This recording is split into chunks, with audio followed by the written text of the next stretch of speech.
Hello everyone. তো আজকে খাবো হলো আমি পান্তা। আর পান্তাটা আমি এক্স্যাক্টলি কীভাবে মাখি সেটাই আজকে আমি দেখাবো। এখানে দেখো রয়েছে পেঁয়াজ কুচি, এখানে আছে গন্ধরাজ লেবু নেই বলে গন্ধরাজ লেবুর পাতা, এটা আমাদের গাছে, ঠিক আছে। একটা পেঁয়াজের টুকরো যেটা আমি এমনি খাবো, লঙ্কা কুচি, এটা লেবু, আর এটা আলু সেদ্ধ মাখা।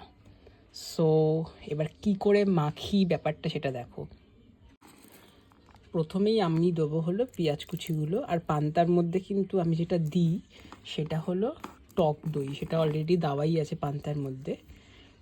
টক দই দিয়ে পান্তা মাখলে সেটা খেতেও খুব সুন্দর লাগে, আর পেটের জন্য কিন্তু ভীষণই ভালো, ঠিক আছে।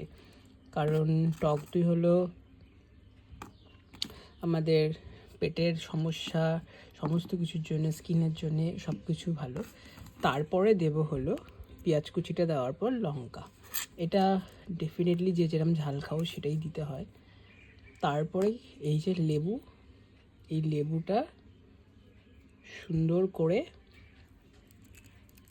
ভাবে রসটা নিয়ে নেবে। এটা গন্ধরাজ লেবু থাকলে আমি আর এই পাতি লেবুটা নিতাম না। গন্ধরাজ লেবু যেহেতু নেই তার জন্যে এই পাতি লেবুটা একটুখানি নিয়ে নেবো স্কুইজ করে, যাতে একটু টক টক ফ্লেভার থাকে। আবার টক টক ব্যাপারটা একটু ঝাল ঝাল খেতে বেশি ভালো লাগে পান্তা।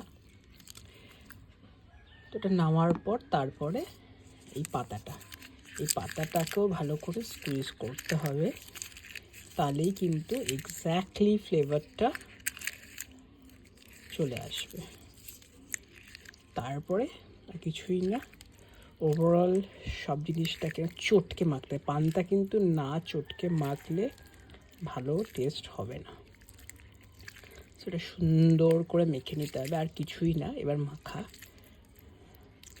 গন্ধটা যা বেরোচ্ছে আমি কী বলবো, এই লেবু পাতার যা গন্ধ, তার সঙ্গে পেঁয়াজ কাঁচা লঙ্কা,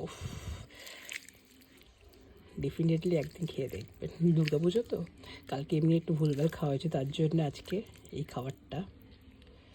ব্যাস, এই যে রেডি একদম সুন্দর পান্তা। পান্তা তো মাখা হয়ে গেছে, এবার হলো খাওয়ার পালা। এখান থেকে সুন্দর করে একটু আলু সেদ্ধ, আর এই একটু করে পেঁয়াজ, তারপরে পান্তা নিয়ে একদম